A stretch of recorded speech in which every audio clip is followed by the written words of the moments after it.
हाय, मैं तरुण सत्संगी। दिन शुक्रवार फ्राइडे लास्ट ट्रेडिंग सेशन है इस हफ्ते का। सेफ हेवन के चलते हमने देखा गैप अप ओपनिंग मंडे को हुआ गोल्ड का एंड प्राइजेस $5420 तक गए।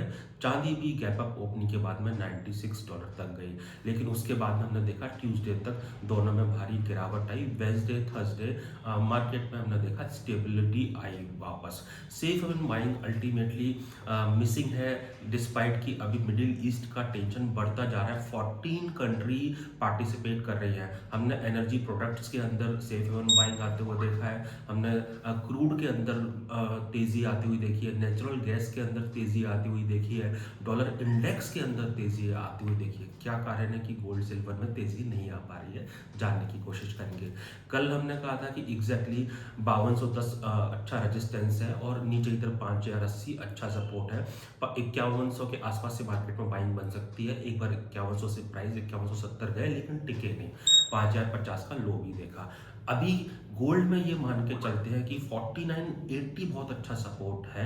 अभी 4980 जब तक नहीं कटेगा तो एग्जैक्टली मार्केट में फर्दर सेलिंग नहीं आएगा, लेकिन 4980 ब्रेक होगा तो अल्टीमेटली गोल्ड के अंदर सेलिंग और आ सकती है। प्राइस 4800 से लेके $4750 भी आ सकते हैं कॉमेक्स स्पॉट के। जब तक 4980 नहीं कटेगा तो 5000 से लेकर 5210 इमीडिएट रेंज है, जिसमें हम देख सकते हैं शॉर्ट टर्म में 5180 से सेलिंग और 5050-60 के आसपास से बाय। लेकिन अगर आप शॉर्ट टर्म ट्रेडर हैं, बोथ साइड के ट्रेड ले सकते हैं। अगर आप इन्वेस्टर हैं, आपको आई थिंक वेट करना चाहिए, क्योंकि अभी भी जिस तरीके से जियोपॉलिटिकल टेंशंस है, दो प्राइस डीकपल हो गए हैं, लेकिन मुझे ऐसा लगता है going forward once again safe haven buying इसके अंदर देखने को मिलेगी। ट्रेडर है, बोथ साइड के ट्रेड्स ले सकते हैं। एंड अगर आप लॉन्ग साइड में ध्यान रखिएगा 4980 के नीचे गोल्ड में फर्दर सेलिंग आ सकती है, बाइंग की पोजीशन नहीं रखनी चाहिए। 5210 के ऊपर चलेंगे तो 5270 5350 वंस अगेन देखने को मिलेंगे। आज का वीकली क्लोजिंग बहुत इंपॉर्टेंट हो जाता है। 4 हफ्ते की तेजी के बाद में हमने देखा है कि आज इस हफ्ते प्राइस रेड में क्लोज देने वाले हैं। हाई से अभी तो काफ़ी नीचे है, 5420 का हाई था और अभी जो प्राइस चल रहे हैं $5130 के आसपास चल रहे हैं। इंडियन मार्केट की बात करते हैं, हमने बोला था कि 1,60,000 के आसपास मार्केट में बाइंग देखने को मिल सकती है। 1,58,000 काफ़ी अच्छा सपोर्ट है। जब तक वो नहीं काटेगा तो 1,58 1,60 के बीच में बाइंग देखने को मिल सकती है। कल एक बार 1,60 से प्राइस में करीबन 1200 रुपये का उछाल भी आया था। अभी भी देखिए, आप ध्यान रखिए, 1,58,000 काफ़ी अच्छा सपोर्ट है। एंड इन द सेंस जिनकी भी बाइंग पोजीशन है 1,58,000 के नीचे और नहीं रखना चाहिए अगर आप ट्रेडिंग करते हैं तो। ऊपर की तरफ अभी भी 1,64,000 काफ़ी अच्छा रेजिस्टेंस है। अगर 1,58,000 नहीं कटेगा तो प्राइस 1,64,000 जाने की कोशिश करते हैं। 1,64,000 के ऊपर जाएंगे तो मे भी हो सकता है मार्केट में तेजी का माहौल आए। And in such a case जो मंडे को हाई लगे थे उसके आसपास प्राइस पहुंचने की कोशिश करें, अराउंड 1,69,000 के आसपास। चांदी की बात कर लेते हैं।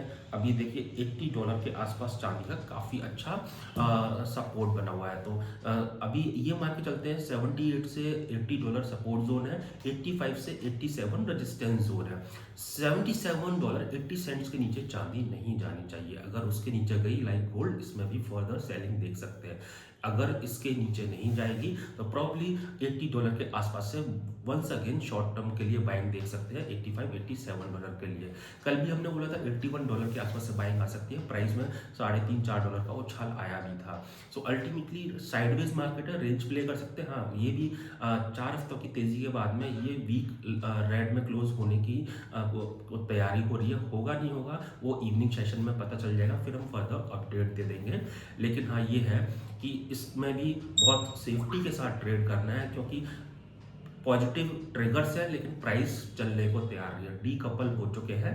जब पॉजिटिव ट्रिगर के साथ में पॉजिटिव मूवमेंट आना चालू होगा तो उसको फॉलो कर सकते हैं। बहरहाल आज मॉर्निंग सेशन में हमने देखा है कि डिप से मार्केट में बाइंग दिखा रहा है इंटरनेशनल मार्केट में भी, वो कंटिन्यू करे अगर आज के लोग कॉमेक्स में नहीं कटते हैं। 5,060 के आसपास कॉमेक्स गोल्ड का लो है, उस पर ध्यान रखा जा सकता है। वो नहीं कटेगा तो इंट्राडे में तेजी देखने को मिल सकती है। हायर रेंजेस लेकिन 5180 के आसपास तेजी फिजल आउट हो जाएगी। To have a one side rally again 5210 के ऊपर चलना जरूरी है। इंडियन मार्केट में सिल्वर की बात कर लेते हैं। हमने बोला था कि 2,58,000 काफ़ी अच्छा सपोर्ट है और उसके आसपास से मार्केट में बाइंग देखने को मिल सकती है। अभी 2,68,000 के भाव हैं करीबन। वहाँ से हमने देखा कि एग्जैक्टली 2,58,60 से बाइंग को बोला था, तो बाइंग लेवल से करीबन 8,000 के आसपास ऊपर है। 2,58,000 बाइंग का अच्छा सपोर्ट है और आई थिंक अच्छा सपोर्ट लेवल है। ध्यान रखना चाहिए, वो कटेगा तो सिल्वर में फर्दर करेक्शन आ सकता है 2,53,000 से 2,50,000 के लिए। वो नहीं कटेगा तो अल्टीमेटली हम मान के चल सकते हैं सिल्वर 2,58,000 से 2,74,500 के बीच में ट्रेड करती हुई नजर आएगी। 2,74,500 के ऊपर जाएगी तभी इसमें फर्दर रैली आते हुए देखेंगे। अभी ये समझ लेते हैं एग्जैक्टली क्यों मार्केट डीकपल है। देखिए अल्टीमेटली आपको ध्यान हो तो पोलैंड ने बोला था in the month of January कि वो अपना जो सेंट्रल बैंक रिजर्व है वो बढ़ाएंगे अराउंड 150 टन्स के आसपास से, जबकि उनका रिजर्व था उस समय 530 से 540 टन्स का। एंड अभी देखिए जो पोलैंड के जो सेंट्रल बैंक के चीफ है उन्होंने प्रपोजल रखा है तकरीबन 13 बिलियन यूएस डॉलर रेज करेंगे बाई सेलिंग गोल्ड। वो गोल्ड कितना बेचना पड़ेगा, 70 से 80 टन्स। तो प्लान कर रहे हैं कि वो इतना सोना बेच के फंड रेज करेंगे टू सपोर्ट देयर डिफेंस। अब अल्टीमेटली जिसके चलते हमने थोड़ा सा गिरावट पिछले 1-2 दिन के अंदर देखी, लेकिन हमको ये समझना होगा क्या इससे फर्क पड़ेगा। देखिए पहली बात क्या डिफेंस सिस्टम ओवरनाइट बन जाएगा, हाँ या ना? नहीं। नहीं तो उस केस में ओवरनाइट सेलिंग नहीं होगी, वो ट्रांच में करेंगे। ट्रांच में करेंगे तो देखिए अल्टीमेटली $70-80 क्या होता है, कुछ भी नहीं होता। गोल्ड की डिमांड कितनी है, 5,000 टन्स का एनुअल, इतना बिकता है साल का, ठीक है ना। अब उसका तो 1% भी नहीं हुआ। हाँ, ये अगर पूरा एक साथ बेचेंगे तो अल्टीमेटली ऐसा कोई भी सेंट्रल बैंक नहीं करेगा। पूरे एक साथ बेचेंगे तो मार्केट में पैनिक हो सकता है, अदरवाइज नॉट। ये ट्रांच में ही करेंगे जैसे जैसे उनको रिक्वायरमेंट हो। और ये प्रपोजल है अभी। साइमल्टेनियसली देखिए वर्ल्ड गोल्ड काउंसिल का रिपोर्ट आया कि जनवरी के अंदर करीबन सेंट्रल बैंक का बाइंग है वो 5 टन्स का रहा, जो कि काफ़ी कम था। 30-35 टन्स का रहता था टिपिकली अगर 3-4 साल से देखें जनवरी के अंदर, लेकिन अभी काफ़ी कम था। फेब में बाइंग बढ़ेगा। अभी देखिए अल्टीमेटली ये ध्यान रखिए ऑयल के प्राइस जो $60 थे अभी $80 आ चुके हैं, 1/3 बढ़ चुके हैं। यहाँ से जितना ऑयल का प्राइस बढ़ेगा उतना इन्फ्लेशन बढ़ेगा, उतना डीग्रोथ कंसर्न बढ़ेगा और गोल्ड सिल्वर की तरफ लोगों का पार्टिसिपेशन जाएगा। नो डाउट डीकपल है, लेकिन फंडामेंटल अभी भी रॉबस्ट है। ट्रेडिंग के लेवल हमने बता दिए हैं। नमस्कार, मैं तरुण सत्संगी।